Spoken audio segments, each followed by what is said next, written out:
Good afternoon. I'm Bob Blum, and I'm the head of the Urban Health Institute, and it is a pleasure for me to welcome you and to welcome Ms. Washington to this, our first Race and Research Symposium. Let me tell you a little bit about the series that we're launching today, what we hope to accomplish by it, and then I will introduce our first speaker and tell you how the session will run.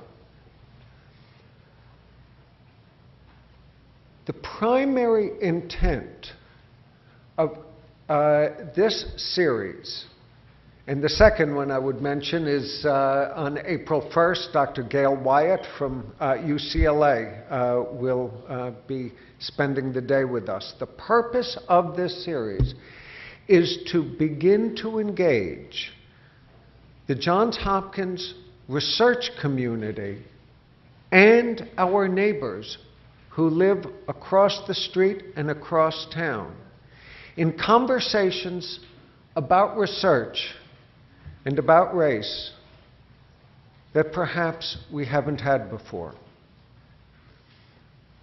The intent of these conversations is to understand better what it is about research, not just research that we do at Hopkins, but research in general, that so many of our neighbors, and particularly in the African American community, find threatening and problematic, and more importantly, what it is that we can do to move beyond the history. I believe firmly, as John Dos Passos said, that if you do not know history, you will be condemned to repeat it. So part of today's intent is to know the history better from where we came so we can move beyond it. If today is a brilliant lecture and nothing happens, I will consider it a failure. If today engages those of us who are sitting in the audience in ongoing discussions, then I will consider it an extraordinary success. The issues we'll be talking about are complex. There are many divergent opinions around many of the issues that confront biomedical research and race relationships in the United States. But unless and until we have frank conversations with our neighbors, I don't think we will move beyond where we are today. I think that Harriet Washington is about as well positioned as anyone in America to initiate this dialogue. Ms. Washington is a journalist and a bioethicist, is a senior researcher at Tuskegee University, the National Center of Bioethics, and a fellow at the Harvard School of Public Health. She has written on a number of medically related issues, including living with hepatitis C. But the most powerful volume that I have had the opportunity to encounter is Medical Apartheid. And in that volume, Ms. Washington traces the history of research on Black America. She comes at it with the lens of a journalist who brings together a lot of information and synthesizes it, and has perspectives, I think, that will be extremely important and no doubt provocative. The way that we will run the session is that Ms. Washington will lead off with the presentation, and we will follow that with a panel. We have an extraordinary group of panelists, a truly extraordinary group of panelists, and I will introduce them after Ms. Washington's presentation. They will each be asked to make a few minutes, 3 to 5 minutes to be exact, how few, a few minutes of comments. During that time, we have handed out index cards. If you have questions that you would like to pose, please write your question down. It will be the best and most efficient way of getting as many questions on the table. And we will then form a panel, including Ms. Washington, and have a dialogue that among the group on the questions and issues that you have. So without further ado or introduction, Harriet Washington, thank you very much for joining us.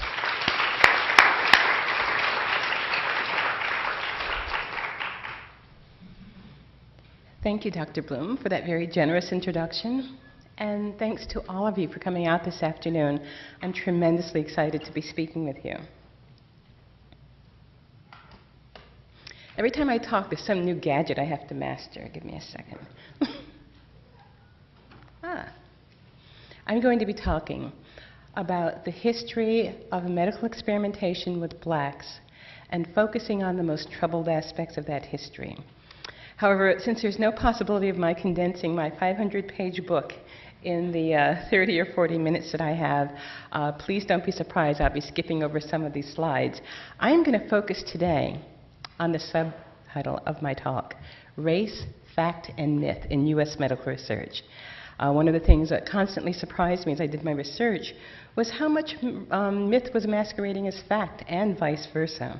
A lot of surprising facts, a lot of mythology on both sides, and I'm convinced that plumbing it and examining it a bit can help us a great deal in our quest for equity in medical research.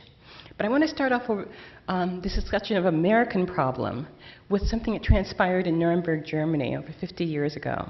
It was a U.S. Chief Prosecutor, Robert Jackson, and other U.S. lawyers and prosecutors and physicians who challenged Nazi physicians over their cruel and genocidal abuse of Jews and other Eastern Europeans during the World War. And Prosecutor Jackson said, "The wrongs which we seek to condemn and punish have been so calculated, so malignant, and so devastating. The civilization cannot tolerate their being ignored because it cannot survive their being repeated." And without being unduly melodramatic, I do want to suggest that we're at a crossroads today. We simply can't afford an extension of our history of medical research abuses, and we certainly cannot afford their fallout in the form of wariness and fear and iatrophobia among black Americans. I'm going to skip the definition of experiment. I'm sure that you're all very familiar with it, but I did want to just take one moment to talk about the import of history. A lot of the history that I'm going to line very briefly for you today has been overlooked. It hasn't been unrecorded because I'm not a trained historian, and frankly, I found a lot of it quite easily. But it's something that has not been focused upon. And that means that there are a lot of facts without which we have been operating. Not having these facts has been very hazardous for our quest for including everybody in equitable medical research. I might even suggest that it's like trying to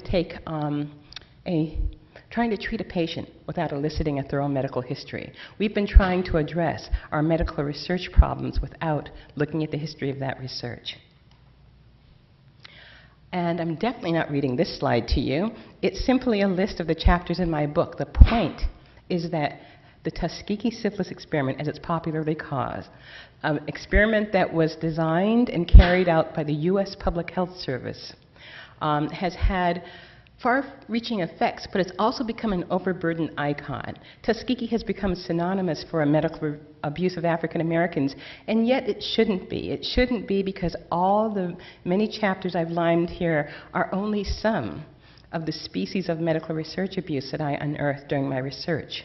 Everything from the abuse of captive African Americans on the plantation and in early clinics, to the display of their bodies against their will, and their preferential display and use in anatomy laboratories, right through the reification of black inferiority through medical research that we saw in many, many arenas, but I would say most dramatically right in the postbellum era, where, the antebellum era, where we instituted research protocols to demonstrate that black people were both so frail and so unintelligent that they could not survive without slavery, and that slavery was necessary to perpetuate the existence of black people. This was canonized in US medical research papers.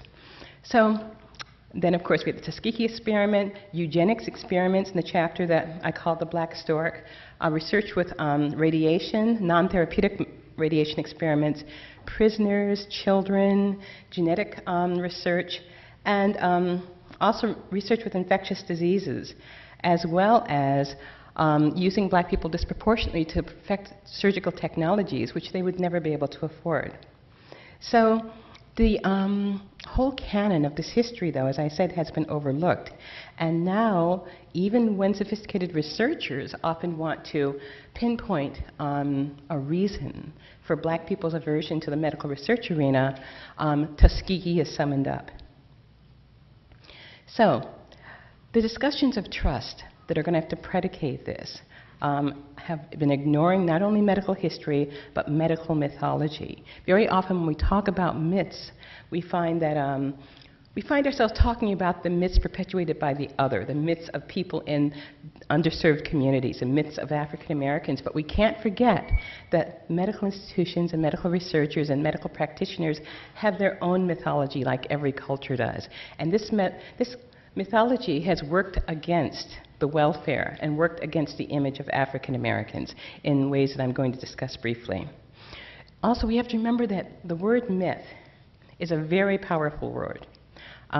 In one sense, in one semantic sense, a myth is neither true nor false, something that scholars invoke to talk about cultural beliefs, beliefs that telegraph not only the culture and morality of a people, but also its most deeply held beliefs. But often when we talk about the myths of African Americans, the myths, for example, around the Tuskegee experiment, it's done in a dismissive way, to dismiss it as not only being untrue, but born of credulity, born of people who have, let's just say, who are not very discerning, not terribly intelligent, not terribly compliant. So it can be quite insulting when we evoke myths. We really have to be careful when we use this language and realize that in different semantic contexts, it can indeed be very off-putting. So essentially, we're at a crossroads now where a lot of the history, the vast majority of the history that I'm going to line for you briefly has expired, and now medical researchers want African Americans to trust them. Trust is very important. In fact, it's essential for good medical care for reasons that you're all probably very familiar with. It lies at the heart of the patient-physician dyad, that caring, healing relationship. It's based on the trust of the patient. But historically, African Americans have been deprived of some components of trust. And so, for example, there has not been a patient-physician dyad during a large part of African American history. Instead, at the beginning, there was a physician-planter dyad between physicians and the planters who employed them, the planters who they had to content with their work, who could hire them, pay them, and the patient, the slave, was actually left outside, unconsulted, and without recourse if he were harmed or dissatisfied or killed. African Americans also have lacked a history of body ownership. I don't mean literal ownership, because the law is very interestingly schizophrenic in terms of assigning us ownership of our own bodies. But insofar as it does, African Americans have a long history of having the ownership and control of their bodies being ceded to other people. It's given to planters, slave owners, the state, the prisons. And so without this history of body ownership and without this history of a healthy, positive patient-physician relationship, trust becomes a very chimerical, a very, very volatile commodity, something that's not easily come by.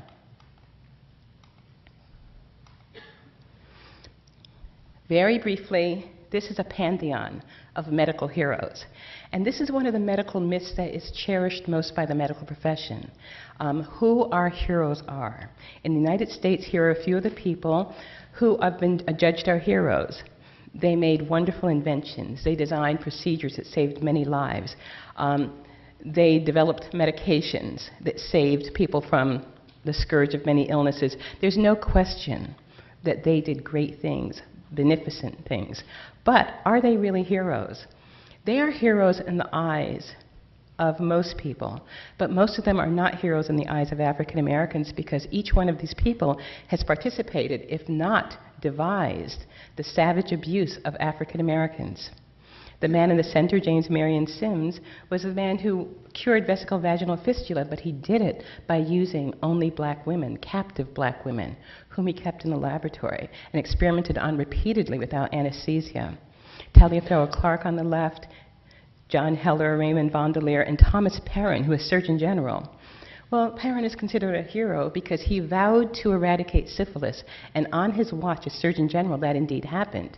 On his watch as Surgeon General, penicillin was found to cure syphilis, but when Perrin was asked, now that we can cure syphilis, shouldn't we give this drug to these black men in the Tuskegee study, these hundreds of men who are suffering from syphilis? And Perrin said no, because the opportunity represented by these men will never come again, and we have to fully exploit it. So on and on again, we find that these men who we call medical heroes are not medical heroes from an African American perspective. And so in that sense, their heroism is mythological. Here's a statue dedicated to James Marion Sims. It's in New York City, Central Park, right across from the Academy of Medicine. I sat under it many days eating my lunch as I researched this book. And I remember I once had warm feelings for Dr. Sims because I had read about how he was the first archetype of a women's doctor. It was a few years before the term gynecology came into use. But he was a woman's doctor, devoted himself to the cures of women, and I felt very warmly about him until I found out which women he used. So as I pose in my book, the question becomes, was he a savior or a sadist? And the answer is, it depends on the color of the woman that you ask. Another illustration of Dr. Sims. And in terms of perpetuating mythology, I just want to use it as an illustration of how art will do this. If you look at this image, you find a woman who's kneeling on a table with a sheet hung behind her, obviously for the sake of modesty. It was a Victorian era, after all. Her hand is raised, modestly to her breast, and the doctors stand around, and behind her, to the left, two slave women look at her behind the curtain, peeking behind the curtain, in an almost childlike display of curiosity. It's a very benign image in cartoonish colors. It's just very fitting with Robert Hahn's whole canon of art that he performed in the service of medical heroism. But it's a lie. In reality, each woman that Sims operated on was not kneeling with her hand raised to her breast in front of a curtain. She was naked. And the other two doctors were not there to assist in the surgeries. Their job was to hold the women down, which they had to do because there was no anesthesia used, and the women were screaming and fighting the surgeons the entire time. The use of black women to perfect reproductive technologies and surgeries in the early years of our country was actually typical. Here's a list of procedures and men who used only black women and enslaved women for their procedures. I've also listed some experiments done during that time to show you there's a wide range of experimental procedures, and they were also, many of them, quite crude. For example, Walter Jones was treating slaves for typhoid, and he had the bright idea of throwing boiling water on them. He made them strip naked, lie on the floor, and he threw boiling water on them.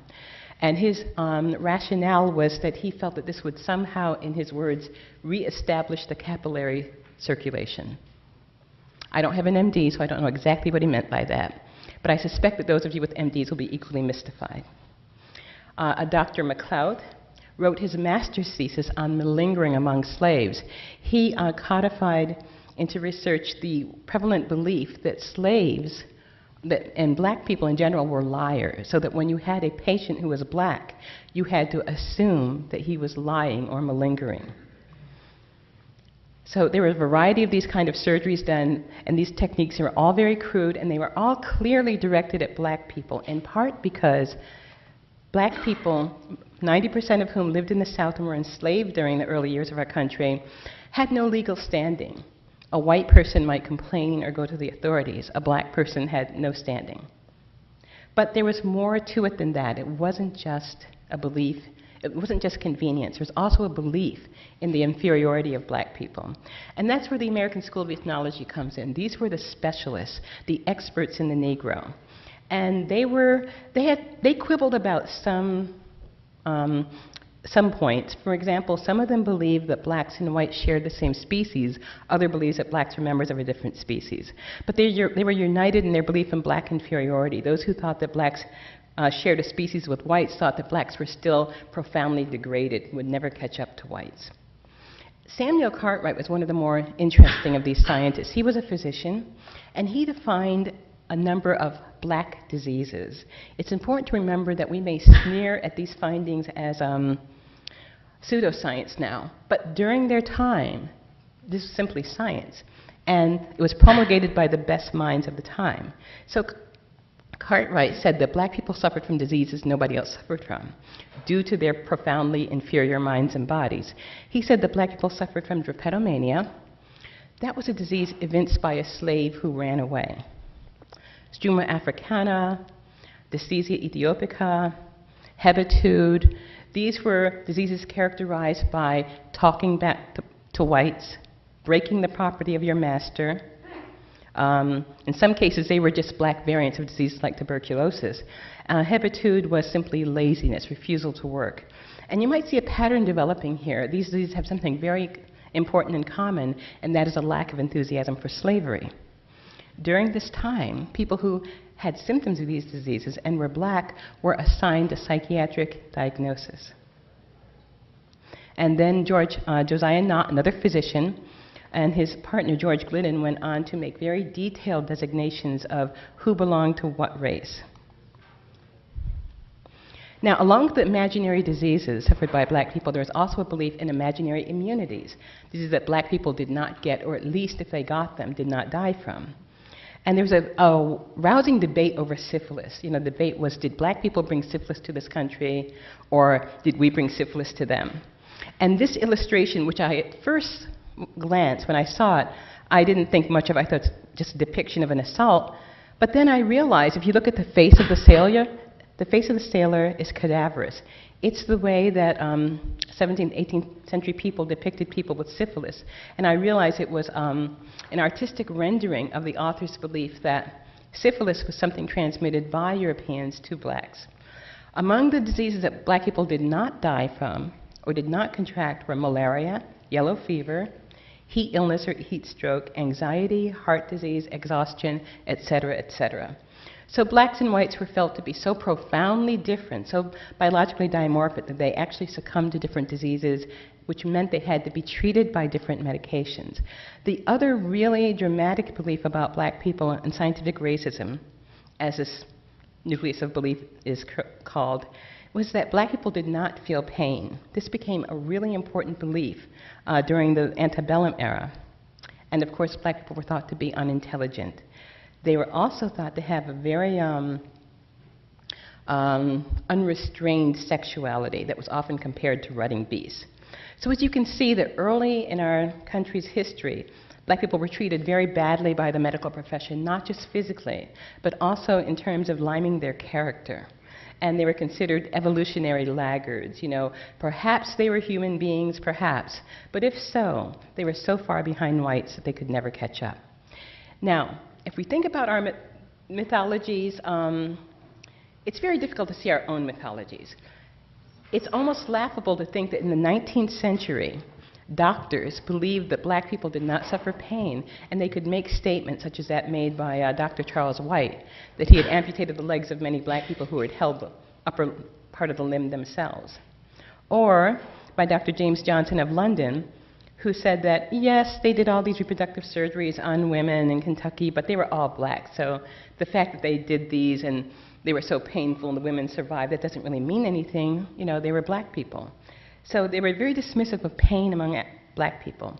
And that seems, you know, sad and even laughable to us today, but if you look at our concomitant behaviors today, you can see the evidence of a troubling hangover. I mean, even today we find that black people are much less likely to have their pain acknowledged when it occurs in settings where there aren't discrete tests for it. For example, studies done of broken legs have found disparities in the use of analgesic medications, and there are often studies done of sickle cell disease. In London, they looked at adolescents with sickle cell disease, and they found that adolescents who were treated in the emergency department of the hospital where they were getting their sickle cell treatment could not get effective analgesia. They would go to the emergency department and they would not be given the Demerol or the strong analgesic they were used to getting because the staff would consider that they were probably drug seeking.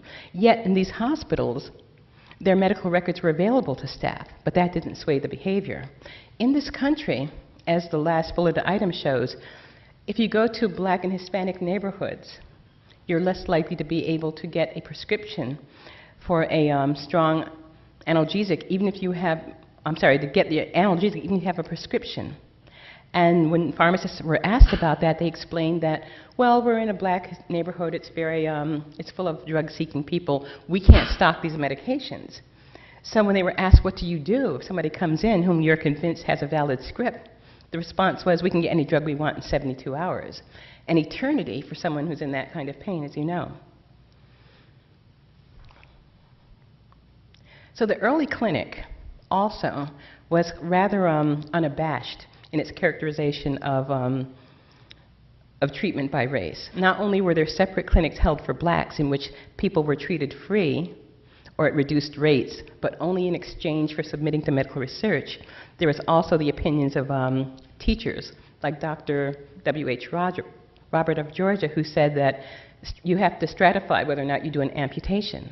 If he's a white person of property, that should be your last resort. But if it's a black slave, it really doesn't matter. It's a matter of little import. Then there was a medicalized display of black bodies, which took place in circuses in a propagandistic environment. Essentially, the message was that Africans and black Americans were the same peoples and that they were all profoundly degraded. They were often displayed in cages with feathers, or they were told not to talk. There was a case in Syracuse where a man named Calvin Bird came to a clinic and asked to have his implanted horns removed. He had had horns implanted in his head by his owner, who was displaying him as a typical subhuman denizen of an African country. We even had an example of that in 20th century New York City, where a slave named Ota Benga was held for 2 weeks in a cage with an orangutan as his cage mate. We have Cesare Lombroso, who was an expert on violence, who had espoused this theory of criminal man. And when he wanted to take his exemplar of people who were born criminal, who could not be changed by medical treatment, by psychological treatment, by therapy, by education, they were simply going to be violent, no one could do anything about them. And his exemplar were the Dinka of Africa. And finally, we have anatomical dissection. Because during the Victorian era, the dead body was considered sacrosanct, nobody was willing to become a subject for anatomical dissection. But time after time, we find in the recordings of the resurrection men, whose job it was to get bodies, and in young white professors of anatomy, that reassurances that the provenance of their dead bodies was a local black graveyard. In fact, we had a really dramatic example of this in 1995, when the Medical College of Georgia at Augusta was being excavated, and construction workers found 9,800 bones in the basement. And 75% of these bones were later found to have come from the local black graveyard. Black people in the area had been complaining for centuries of the physicians and residents raiding their graveyard for bodies. In Baltimore, which has an especially rich medical history, both good and bad, Harriet Martineau, when she traveled the colonies, actually it was the United States by then, wrote, in Baltimore, the bodies of colored people exclusively are taken for dissection because the whites do not like it and the colored people cannot resist.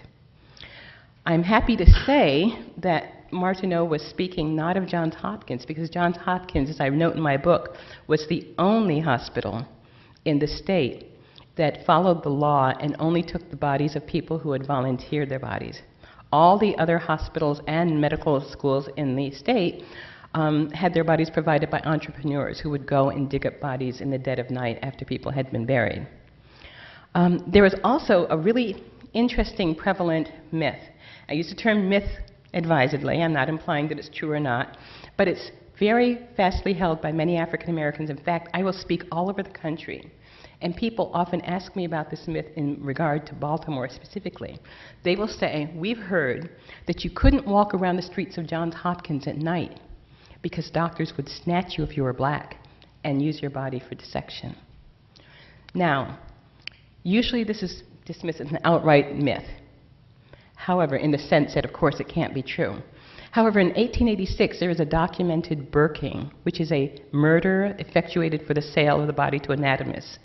It was done of Emily Brown. She was a white woman, but she had a black boyfriend, and she lived in a black neighborhood. And this is the one fully documented case of this having happened. Now, there are no documented cases of any black people, or anybody else for that matter, having been burnt in Baltimore. But I suggest that this might just reflect the social mores of the time. There weren't any cases of black women being raped by white men at that time either. It doesn't mean it didn't happen. So we don't know whether it happened, how often it happened or not. But you see the difficulty in simply dismissing it as patently untrue.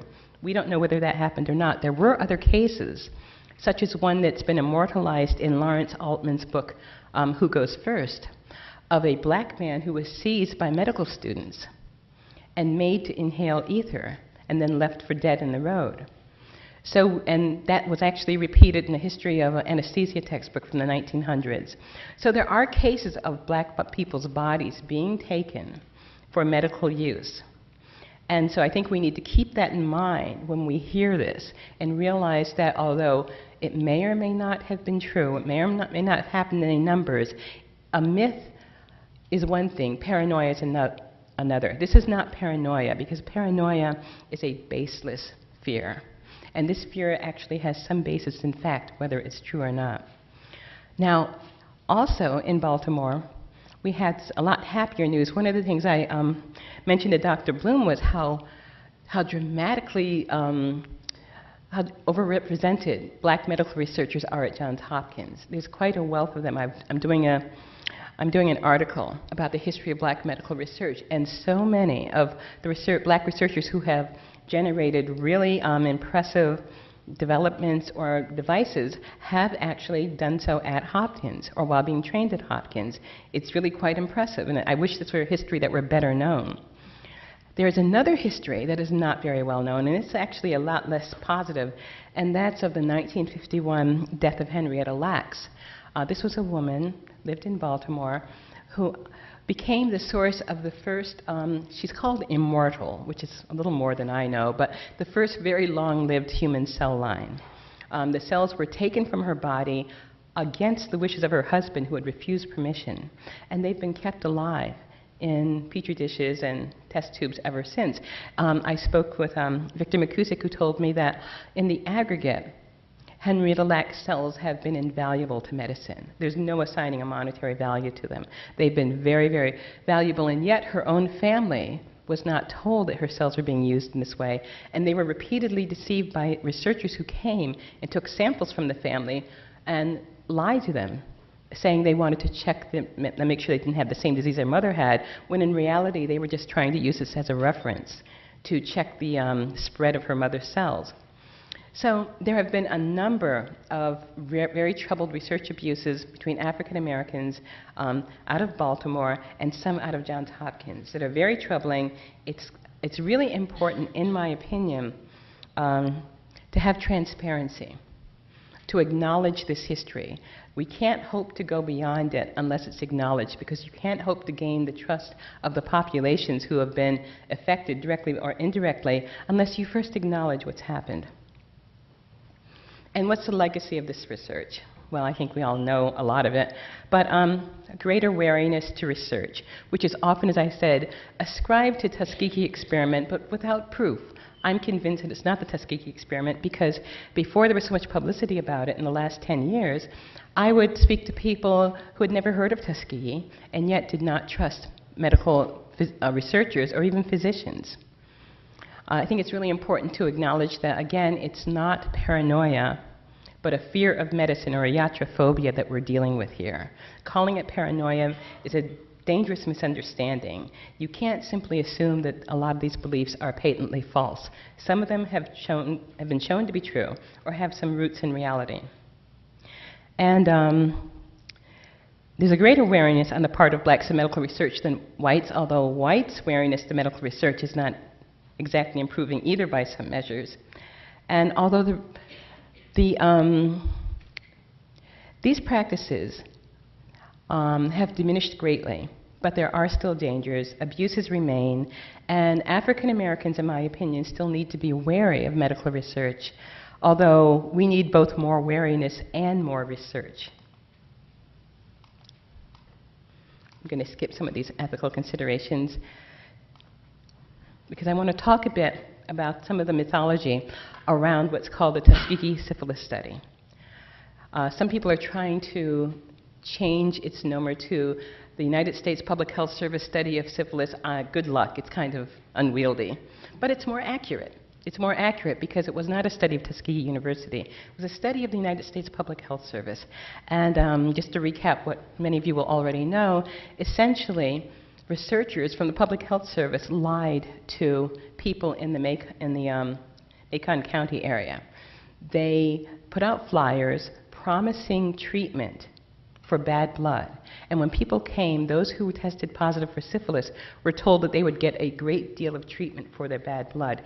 Instead, they got no treatment for their bad blood or syphilis, and instead they were monitored over a period of 40 years. They were monitored closely. Their health status was evaluated in order to trace the ravages of the disease, and then, when they died, the Public Health Service wanted to conduct autopsies in order to trace the ravages of the disease. Now, in my book, I describe some new information about the study. For example, I talked for the first time, nobody had ever done it before, to the people on the ad hoc panel who stopped the study and found some rather shocking things.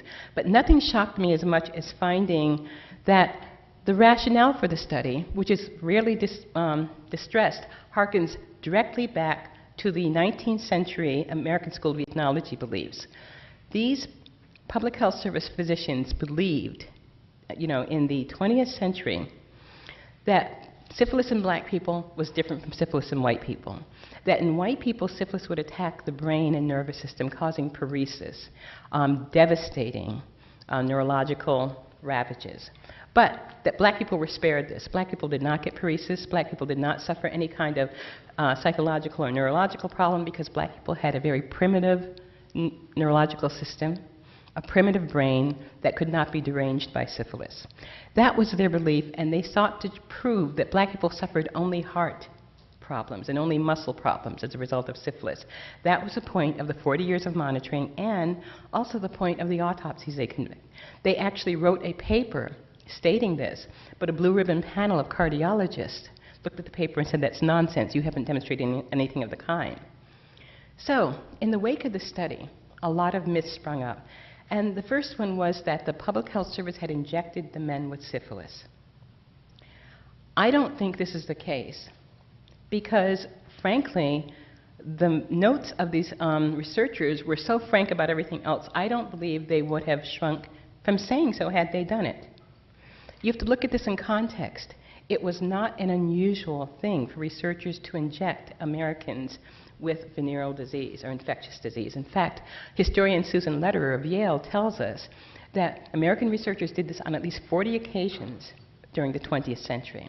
In 1926, Dr. J.A. McIntosh wrote quite proudly of having effected the first successful experimental transmission of granuloma inguinal into a black American. This is not something that they would have hidden or been embarrassed about. So Where did the myth come from? There's always the assumption that this must emanated from overheated African American imaginations. But I talked to researcher Jay Katz, whom we lost recently, unfortunately, and it was Jay Katz who first pointed out to me that this myth came from the congressional record. It was the researchers themselves who first said that they had injected the men with syphilis. Another really prevalent myth is that the victims of the study were Tuskegee Airmen. Now, at first blush, you can easily explain this away as just a mistaken identification. Tuskegee Airmen, Tuskegee syphilis. And it wasn't really helped by the fact that the HBO specials on the subject, Tuskegee Airmen and syphilis, both starred Lawrence Fishburne. So I think that could be confusing to a lot of people. But I believe that there's more to this. I believe that this prevalence of this myth, that's so tenacious, reflects an unconscious, perhaps, acknowledgement that Tuskegee University was also a victim of the study. Tuskegee University was the black Harvard. Black people came there from, and whites as well, from all over the world. It had very high standards. It did a great deal of scientific research. In fact, when the HeLa cells I spoke of were first used in production of polio vaccine, it was done at Tuskegee Institute. Tuskegee Institute turned out hundreds of vials every week. It was considered a mecca for black people who were interested in medical research, scientific research, physical research. And now, if you say Tuskegee, people think of one thing: an abusive study. So I believe that the tension of this myth has to do with this feeling of this sadness, this despair over the fact that our Harvard has been irreparably besmirched. There's also something else that I believe is mythical in nature, and it's uncomfortable, but we have to address it: black complicity. Very often people speak as if it's taken as a matter of course, that if you don't want black people to be abused in medical research, or if you want them to feel more comfortable with it, then we need more black medical researchers. And they're right. We do need more black medical researchers. Medical research should be more representative. The more representative it is of our astonishing diversity, the better a job it's going to do. But being black is no guarantee that you're not going to participate in harms done to black people. And we have seen over and over again that some black people have been willing to do this. But what I found interesting as I researched it was that very rarely were they physicians. Many black people were taken untrained and elevated to positions where they were asked to abuse African Americans and did so. But I only found one black physician that fit that description. Now, Eunice Rivers, who was a nurse in Tuskegee study, in my opinion, has gotten a bad rap. The entire weight of the study is hung on her shoulders, and yet she was a poor public health nurse in Alabama. How much power could she have had? Yeah, I do wish. I can't totally exonerate her. Her crime, I believe, or her flaw, was that she believed in the researchers who told her that they were helping people. So whether she meant to or not, I'm sure she didn't mean to, because all her spontaneous speech and writings focused on taking care of people. But she was used to harm these men. There's no getting around that. And then we have other examples. Dr. Kligman at Holmesburg Prison, decades of abuse on mostly black inmates. His second in command was a man named Solomon McBride, who had no training whatsoever. No training at all, not as a nurse, not as a clinician, not as a pharmacist, and yet he was the number 2 man in the program. He was a deputy. He oversaw the day-to-day running of that program. And that was very abusive of black people, and when I spoke with him about his role, his responses were very unconvincing to me. At the same time, there were also troubling assumptions. If you look at the photo on the right, you see Eunice Rivers is on the left.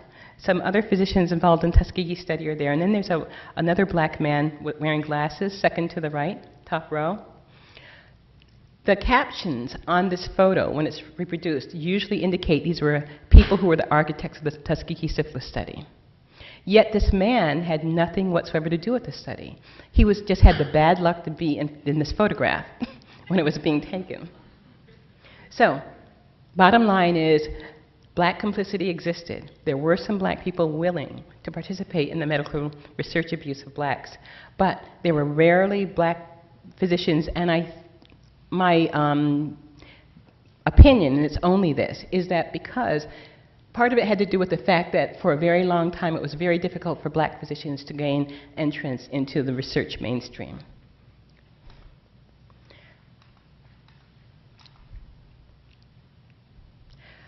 One of the interesting patterns I saw was that there was a real fraud, and the research of African Americans have tended to be traveling partners. Many of the researchers who engaged in abuse of African Americans also engaged in fraudulent research.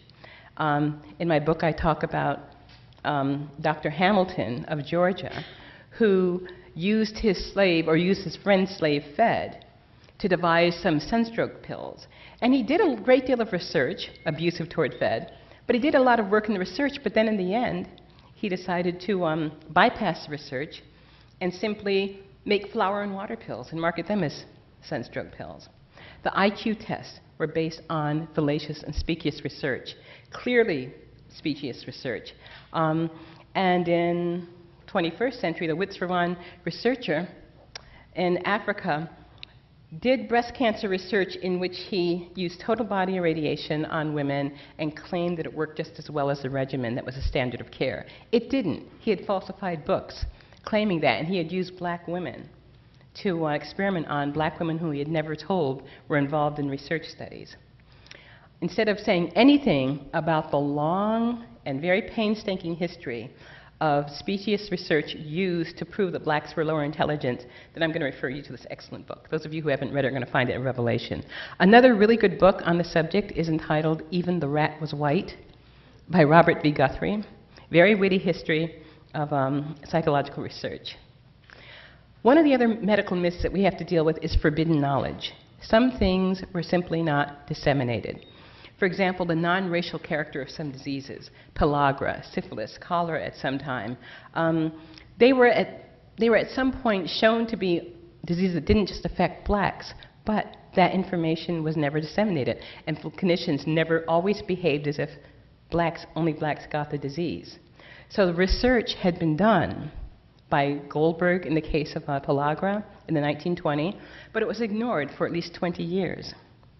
Then the myths of scientific racism, the census of 1840 was used to prove that blacks needed slavery to survive, and it was refuted almost immediately by James McCune Smith and by Jervis out of Boston, but the rebuttal was ignored. So that's another issue that we have, ignoring some avenues of medical research. And none, I think, is more devastating in one sense in terms of African American trust as ignoring black medical researchers. I think that if we gave more currency to what we know of the innovations by black medical researchers, that black people would have a different view of medical research. They would understand it's something they could participate in. And I won't go through all their names, but here are a few. As you can see, Hopkins is overrepresented here. We've got Levi Watkins, Solomon Carson. So the question becomes, where are we now? And we're at a better place now because the frankly abusive research of yesterday is mostly gone. It doesn't happen now. We don't have any more Tuskegees. We don't have any more thefts of bodies for anatomy laboratories. We don't have any more clinic patients having their legs amputated just to demonstrate to medical students how the procedure is done. That's good. That's very positive. But we do have new problems, more subtle, but just as real. And ironically, one of them is the fact that African Americans are often excluded from research, sometimes because of their own fears. This is true. But sometimes they're excluded from research, well, for a variety of reasons, but these reasons are mediated by the researchers themselves. Either it's deemed too difficult to involve them, or for some other reason, when black people are underrepresented in medical research, the result is sometimes cures, or at least treatments, that don't work well for blacks. A really good example is hepatitis C. Interferon B wasn't found to work poorly for black people until it was already on the market. And there were so few blacks involved in the initial research that perhaps we really shouldn't have been surprised. There's also the erosion of informed consent, which I consider one of the largest threats, both ethically and practically, to medical research with African Americans. It really threatens all of us. The exceptions to informed consent in the Code of Federal Regulations are being exploited more and more frequently. Some researchers will call it rare, but I submit it's not rare anymore. The polyheme experiments where a blood substitute was given to people without asking their permission, forget informed consent, they weren't even told that they were being given it. Well, having given this to 730 people in this country, at 32 centers around the country, and the results so far have been disastrous. Higher rate of death, higher rate of heart attacks. Instead of establishing a moratorium on research with people who are not consenting, our government instead decided to expand it. Now we have something called the Research Outcomes Consortium, where we've got a goal of 20,000 people to be used in 15 studies, none of whom will be given the benefit of informed consent. I think this is going backward, and it's a big problem if you're asking for disadvantaged people to participate in medical research, for them to know that there's a possibility of their being conscripted into that research. So I think it's something we need to roll back. But it's vitally important for African Americans to engage in medical research, not just for the reason I mentioned earlier, which is that without it, we're going to be left out of cures. It's also very important because being left out of cures and also not having our own self-designated issues addressed. The way medical research is conducted now, the medical researchers don't just answer questions about medicine, they also get to ask those questions. If African Americans were more involved in the medical research process, they would have a voice in identifying issues and problems. And although they're not trained as medical people, they do have an intimate knowledge of what their community's issues are.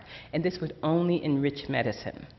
But it's not going to happen unless they feel secure, unless they feel as if they can trust the researchers and they're not going to be abused. I'm not going to go into a lot of detail about language, although I'd love to talk about language, but we have some jargon issues. We were talking earlier today about informed consent forms and how important it was to make these legible to everyday people. But we also have to abandon some of our semantic acrobatics. We're not going to have what we think of as classical informed consent in research. We have to stop coming up with these oxymorons: presumed consent, deferred consent, waived consent. They're all united by a lack of consent. And it's really important, if you want to be seen as someone who is truthful and trustworthy, to be truthful and trustworthy and to avoid these kind of semantic acrobats. I think that, as a whole, that really goes to the heart of what I have to say here today. And if you don't take anything else away, I think the really important thing to remember that it's not just the mythology of subjects, but also the mythology of people in medicine that we're up against. And it's just very important to understand that it's not just distrust on the part of the subject, but also the trustworthiness of the system. We have to make sure that the medical research system is trustworthy before we ask people to invest in it.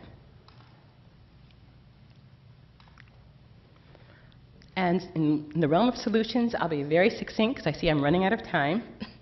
And I would say number one on our agenda should be banning exceptions to informed consent in medical research.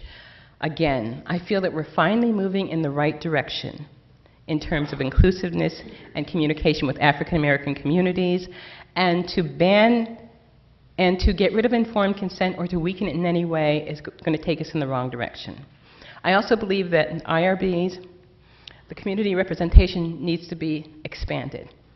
Personally, I think a 50% mix would be best.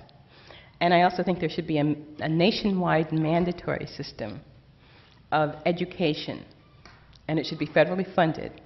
Education so that when people learn about medical research, they're not learning about their options and their responsibilities and their vulnerabilities and their benefits for the first time from someone who is actually administering that research. They'll learn it from a disinterested party. And they also will have some tools, such as, what questions should I ask? That's something that every subject should know. What questions should I ask? How can I evaluate a study? They will have this before they come to you. And I think it will enhance your efforts to do informed consent, and it'll also enhance their confidence in the system. They're going to feel that they have some way of navigating it, and that they won't be totally at the mercy of whoever study they're enrolling in. I also think that we have to restore non-commercial research funding to the FDA. Too much of the money that is spent on testing new drugs and products comes from the makers of those drugs and products, a very clear conflict of interest that we've got to get rid of. And I also think that these companies whose pharmaceuticals and devices are being tested by the FDA should be forced to disclose all data to the FDA. That doesn't appear to be closely allied to research trust issues, but believe me, it is, because when they're able to shield the results of these trials, then you're leaving it not in the realm of data and facts, it goes into the realm of myth. That's something that's already happened with polyheme. Frankly, the data does not look that good, but trust me, the myths are even worse. And finally, anything that we can do to increase the affected persons, that is what we tend to call the community, input into the conduct of their local research trials is positive. Anything that we can do. Those people who are very successful in recruiting people from other communities always say that they are successful because they have made it very clear that they're there for the long haul. They have established themselves as part of that community, and they communicate with them and educate them and spend time with them even when they're not seeking to enroll someone for a trial.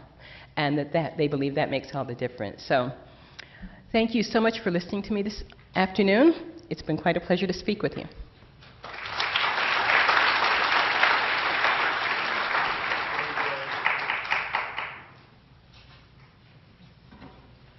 Thank you very much. An extraordinary review of medical research. I'd like to ask the panelists to come up. I will introduce them as they do. And I am particularly sensitive to the fact that Dr. Poe will need to leave in the very near future because he's headed down to Washington. Neil, I think I'll introduce you first and ask for you to make your comments. In the meantime, because not everyone heard it, if you have questions, jot them down on the cards we handed out or on a piece of paper.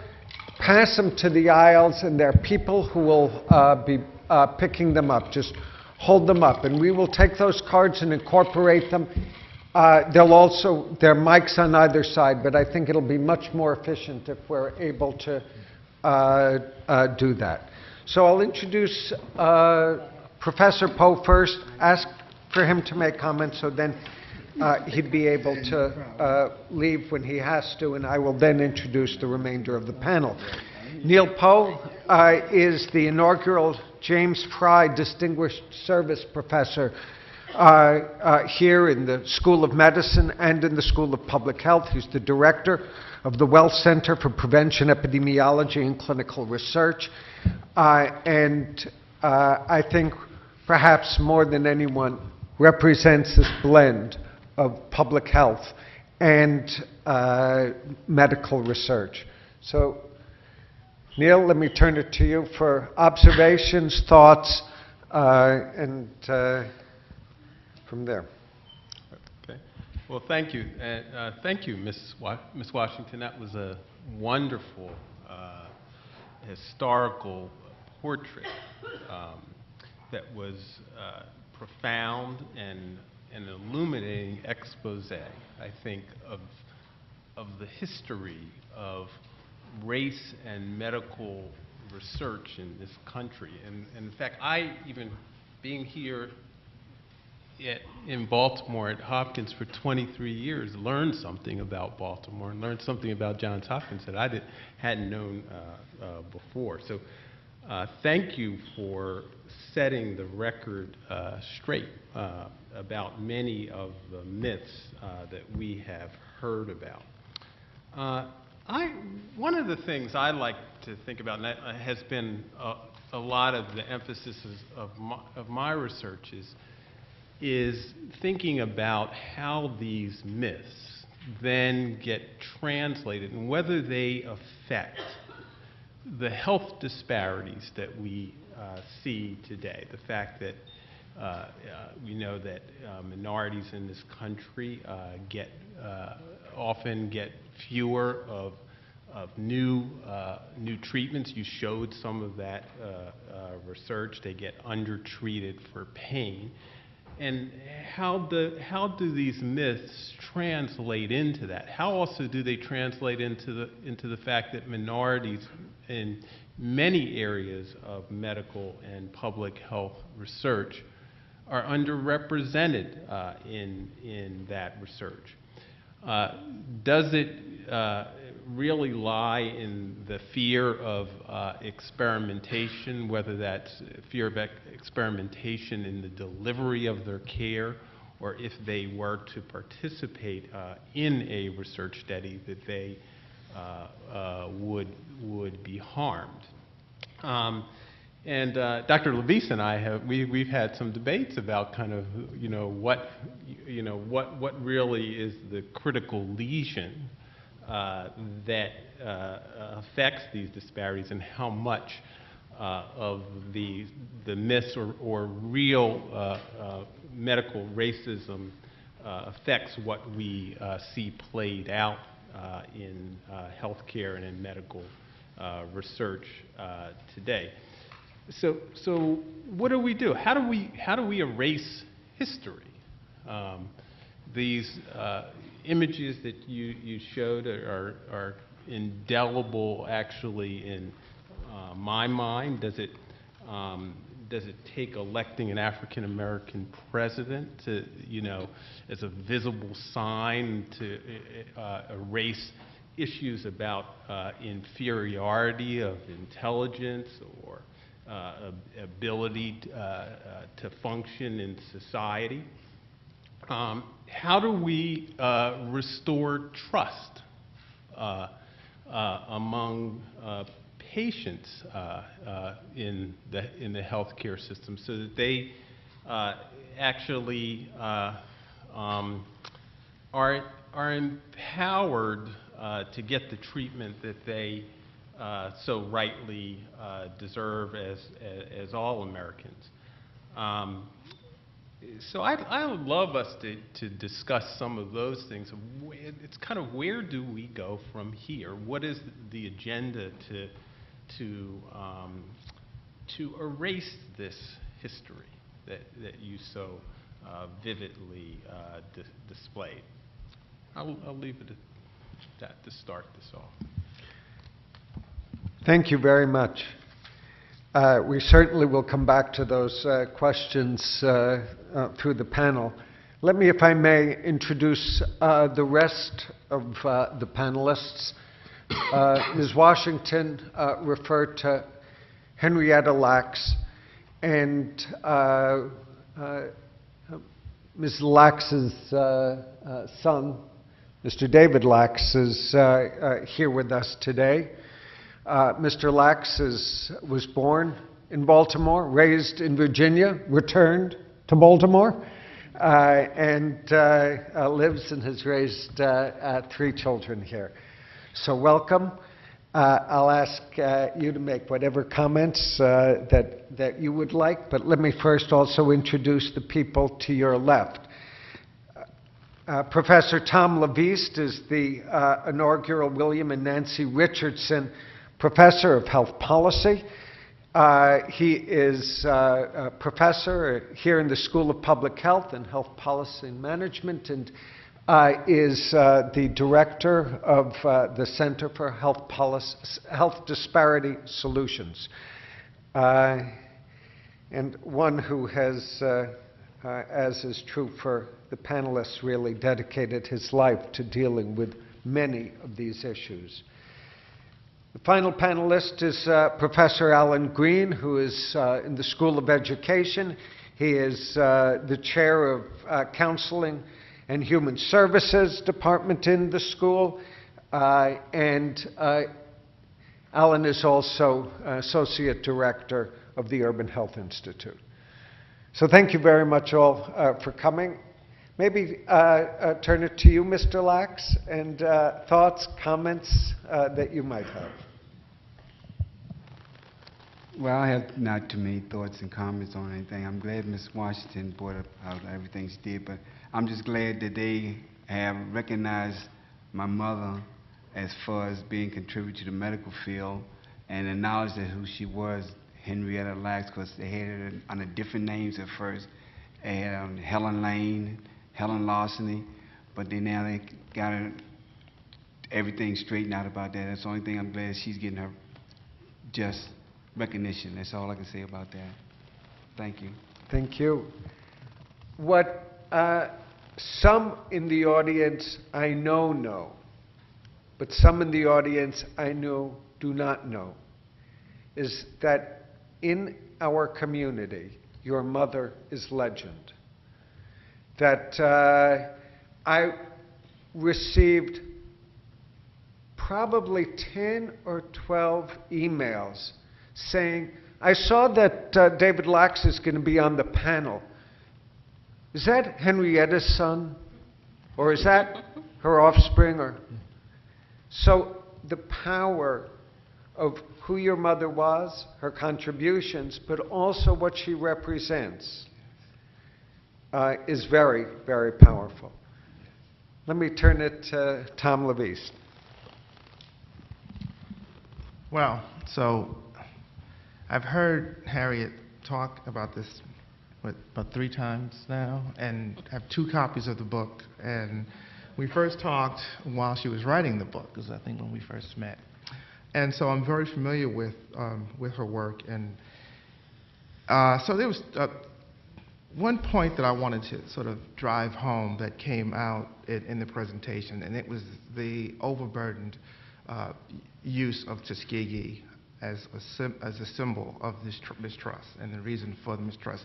And Neil alluded to it as well, Dr. Poe alluded to it, where CNN tried to create a controversy between 2 Hopkins professors fighting over Tuskegee, and it was Neil and I, and we were like, what are you talking about? We didn't know we were fighting over Tuskegee. But I guess it makes good television. I miss when Soledad was here, but anyway. What I guess my side of the debate, if there was one, was that we did a survey, the Health Disparities, Center for Health Disparities Solutions did a survey of the city of Baltimore. And we asked, it was a survey about trust of healthcare and what people thought about it. And what we found, and we were particularly interested in whether they were what was the source of the race disparities in trust, and what people would say in this survey. We asked people if they had ever heard of the Tuskegee, what's the new term for it, the new name for the study? United States Public Health Service study of syphilis in the untreated Negro male. That thing. And so we asked people, and we found that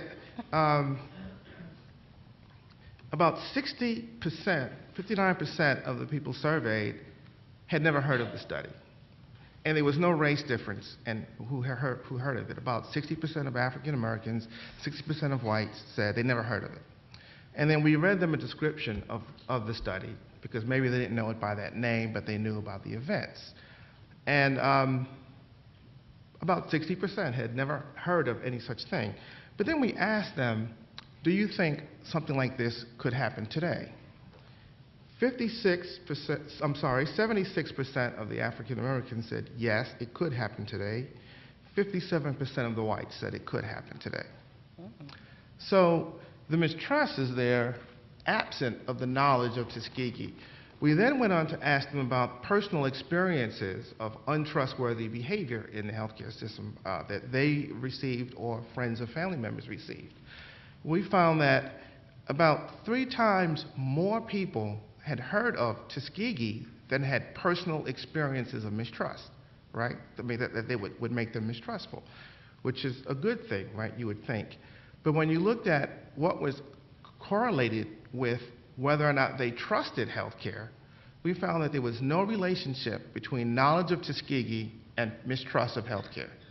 But if you, your family member or friend, had a negative experience in the healthcare system, this was very strongly correlated with mistrust of healthcare system. So I think it's, I mean, and I know the presentation is focused, and Harriet's work is very much focused on the history and how that history informs what's happening today. But what I think needs to happen, in answer to Neil's question about how do we move forward, is that we move forward by engaging in trustworthy behavior contemporarily, now, We can't change what happened in Macon County, Alabama. We can't change any of these historical events, but we can change what happens now, and we can seek to further reduce the number of people who have those personal experiences or who have relatives or friends who have those personal experiences.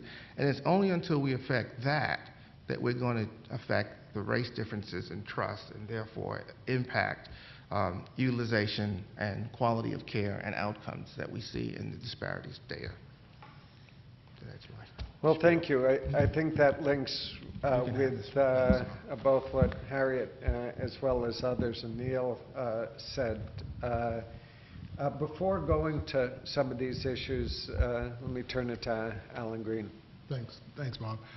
Like Tom, this is not my first time hearing Ms. Washington's excellent presentation. And as a person who's really more interested or equally interested in educational and mental health outcomes, particularly as it relates to research, I was struck by, in both this presentation and the one before, the sort of logic behind the thinking that went on in the past that suggested that, for example, resistance to slavery had some sort of scientific or medical basis, and how that thinking takes place today. So while we know that practitioners of medicine and other forms of social science and medical and social science research today do not necessarily think that black folks, for example, are subhuman, I wonder in what ways does the thinking of researchers impact the kind of research they do because of the same kinds of ignorance or bias or intolerance that took place then. And specifically in looking at academic underachievement, looking at prison, or crime, rates of crime or prison statistics, I'm just wondering how we can translate this argument that bias in research has taken place, which you've done such a great job of documenting, and how can it be expanded to other areas of research? Because I feel like, as I've been here at Hopkins now for 9 years, and I've seen how the community reacts to me when they see me separate from Hopkins in comparison to how they react to me when I'm affiliated with Hopkins as I conduct my research and do my work. And I know that there are a lot of myths out there related to Hopkins and its research, but there's also a lot of myths and mythology that you talk about within the institution. And I'm wondering how each of those can be put on the table at the same time in order to tackle these issues. Let me, if I may, pick up with some of the questions that you're raising that tie in with some of the questions that I've received. And again, if you have questions you want to jot down on cards, there are folks who'll collect them, so just jot them down and pass them to the aisles. One says, researchers don't enter research to do harm. Their goal is to improve the lives of people. Yet there is an issue of trust and confidentiality that seems to be broken all too often. Do you, and I would use you plural, have concrete suggestions of things that we as researchers can do to bridge that? And I assume that ties in squarely with issues of increasing trustworthiness. What are the things that we who do research can do as we undertake our individual work? And then I'll also ask it about institutional levels. I would just throw out there really quickly the idea of our acknowledging the pressures of doing research from within the institution. So the pressures of tenure and scholarship and grant making, and how that impacts our commitment to doing good. So when you're chasing the next grant or the next publication, that sometimes can pull away from your commitment to do good. So being aware of that and processing that on an ongoing and open basis, I think, is very important. Neil?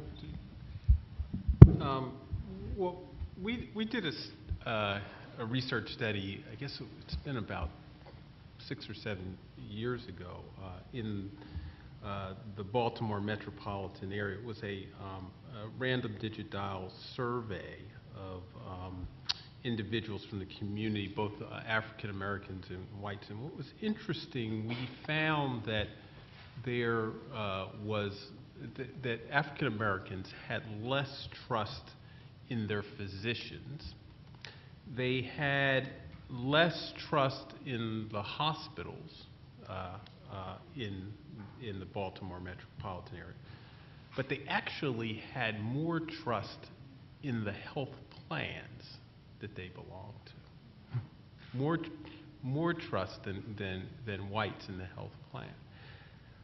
And while we weren't able to ask why, one of the things I think that we surmised was that, in fact, physicians in hospitals might have or be in a position to have more types of data that would be confidential than actually a health plan might have, and the potential to abuse that information. And I think that remains to be tested, but it was really an interesting finding that we have.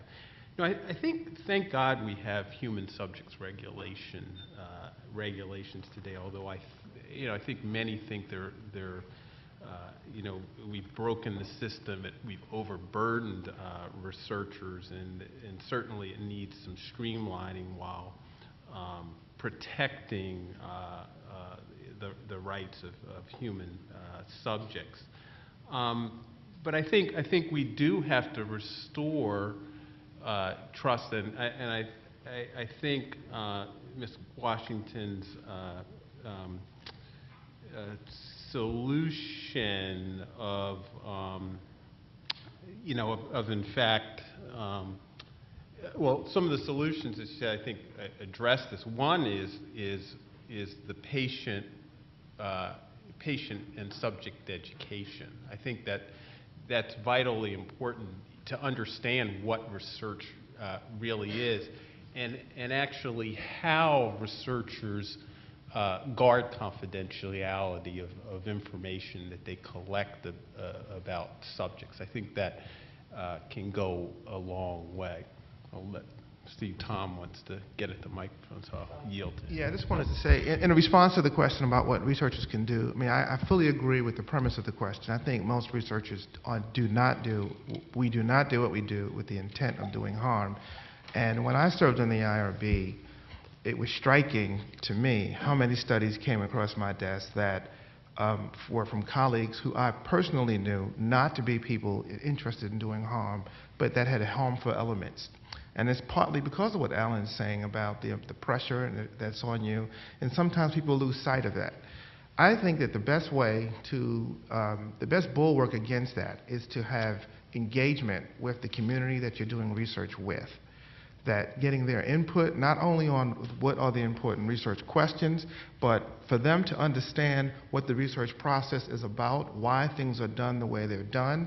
I have found that I've gotten invaluable advice and information from community members who maybe aren't very well educated about research and research process, but once they are given some education about it, can be very helpful about finding ways to get the answers that you want without subverting the research process, but also while respecting the interests of the research participants.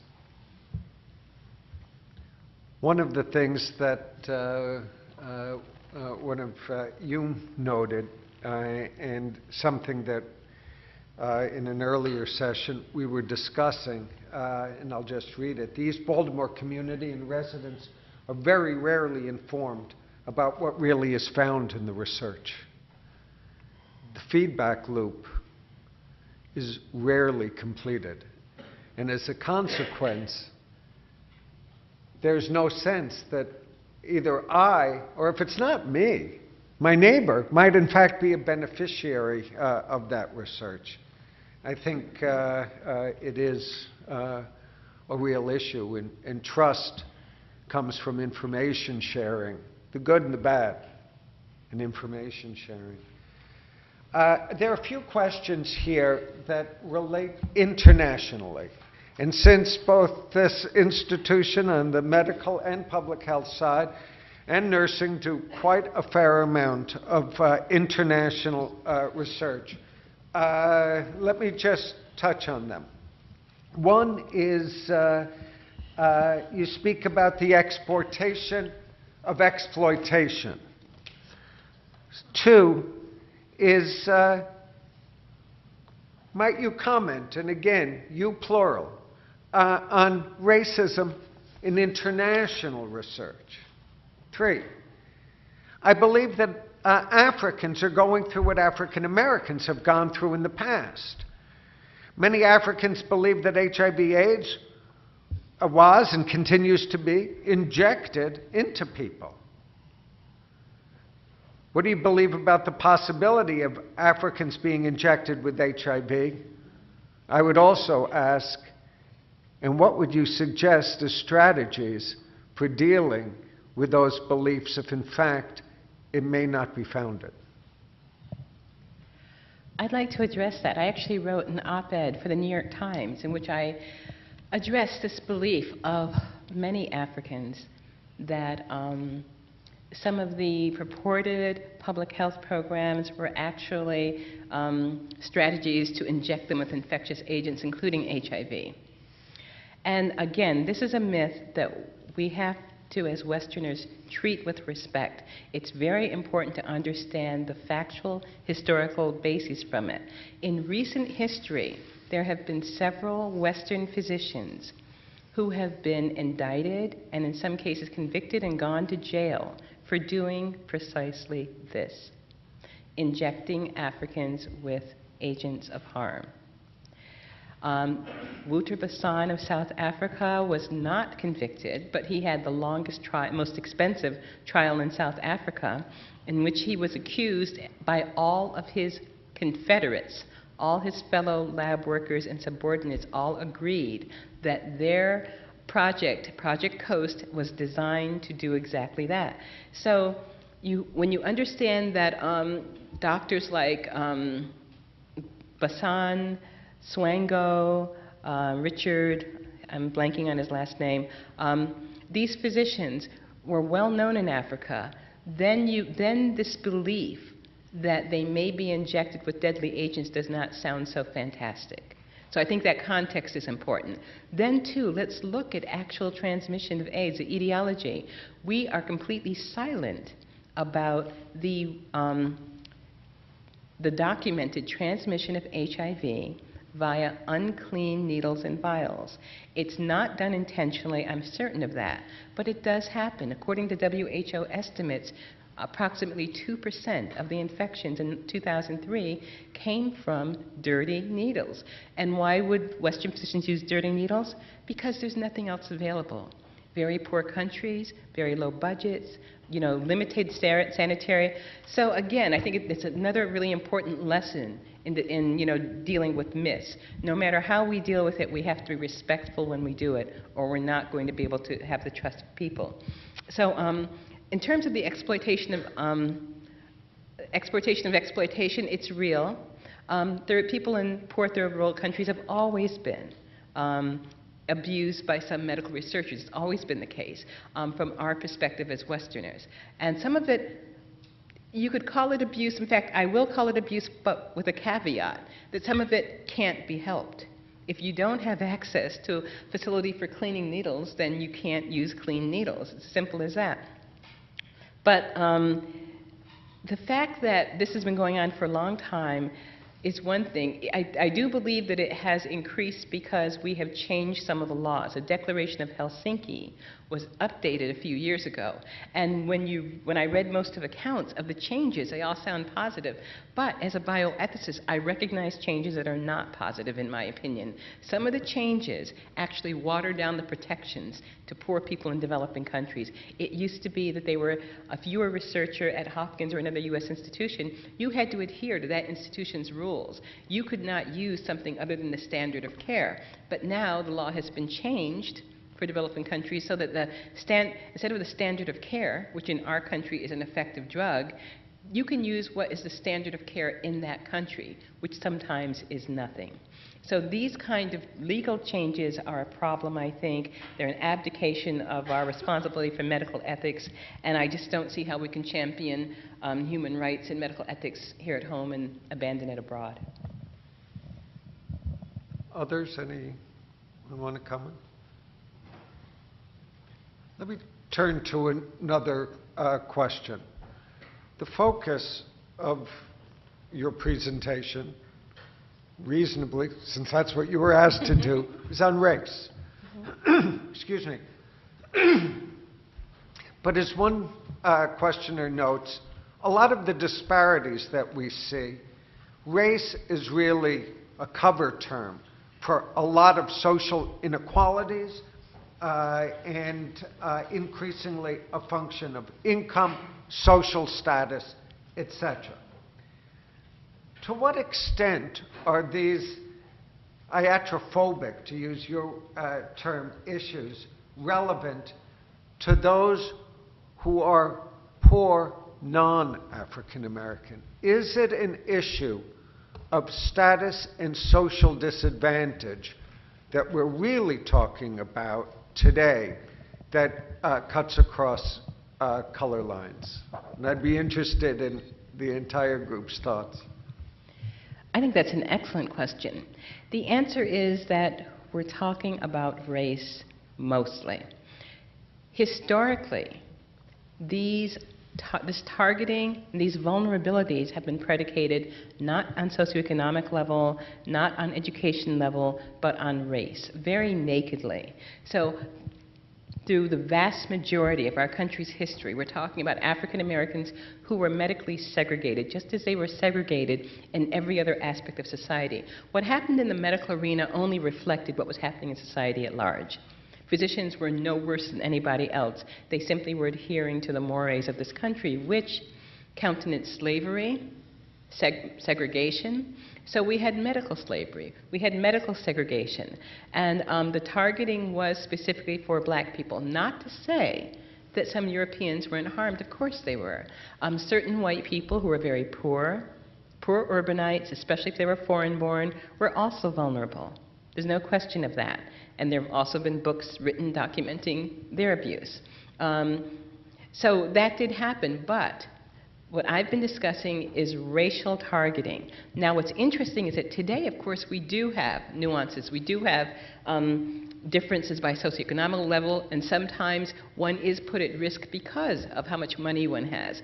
But one of the things I have noticed, and I'm still actually examining, is that even today, geography often puts one at risk. If you notice, if you go to many urban centers, including this one, the medical center is surrounded by a community of poor black people. This is not an accident.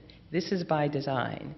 If you look at history, if you look at the history of Richmond, Virginia, for example, and you look at the history of Cambridge and Boston and Massachusetts, in Boston, Harvard Medical School was originally in Cambridge with the rest of the university. The medical school was moved from Cambridge to Boston intentionally as a result of a petition by a Dr. Warren, who said we have to move the medical school to Boston. That's where the bodies of the poor people are. If we keep it in Cambridge, we'll never have enough cadavers, enough bodies to satisfy our needs. This is replayed across the country. And medical schools and hospitals located in the midst of these vulnerable populations. In Richmond, they specifically said, you know, we don't want to end up like Philadelphia, where they can't get any bodies for research. Why can't they get bodies for research? Because of the sole use of whites in the labor of the city.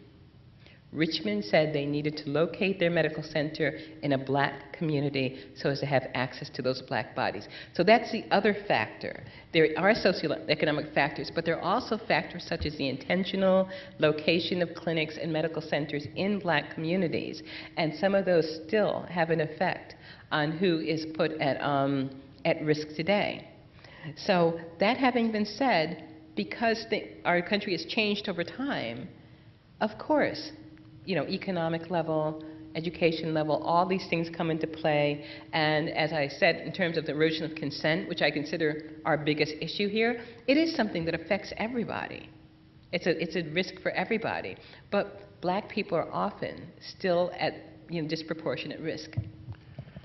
Before others comment, I do want to comment and point out, because I think particularly for this audience it is very important, and that is not why Johns Hopkins medical institutions are where they are. Johns Hopkins medical institutions are where they are by charter and gift from Johns Hopkins, and in that charter it was for service to, explicitly for service to, the disadvantaged of the community. So yeah, that, as I think I mentioned in my talk, Johns Hopkins was a law-abiding exception. and I mention it because not because you don't know it, but others may not. A comment, Alan? Yeah, I would, without arguing with your point about race and the importance of it both historically and contemporarily, you know, you look at prison populations, or you look at, or even research that's driven by profit, I don't think that there is anyone who's exempt from exploitation. So I would just add that as a note. And so I guess my point is a little more nuanced, I guess. I think that, I've said many times that poor whites and middle and upper middle class blacks are the two most understudied populations in America. We don't know a lot about those populations. In fact, at the Health Disparities Center, we recently did a data collection on low-income, urban, inner-city whites, and we're having a hard time finding a journal who will even publish on that population, who is actually doing very poorly. But the issue of Harriet's work, I think, is really about explaining how, in particular, this fear and mistrust of medical care and medical research evolved within African American culture. And I think that evolved out of a legacy that was very much around race. So while socioeconomic status is clearly an extremely important factor, and perhaps we can have a session or a series of sessions on socioeconomic status and mistrust or health outcomes, I think that what Harriet is talking about is something that evolved specifically out of race and specifically about African Americans in history in this country. And because of it, there's an aspect now in African American culture where distrust is part of the culture, and it evolved out of that history. So I think both are important. Well, I have a stack of other questions. The bad news is we won't get to them. The good news is that we have a reception up in Finestone Hall on the second floor, right up there. And there, this is the second floor. You know, so much for my directionality once again. Out that door. So there'll be opportunity to ask the questions that we didn't get to, and most importantly, to continue this very, very important conversation we have started. Ms. Washington, Mr. Lax, Professor Leviste, Professor Green, thank you so very much.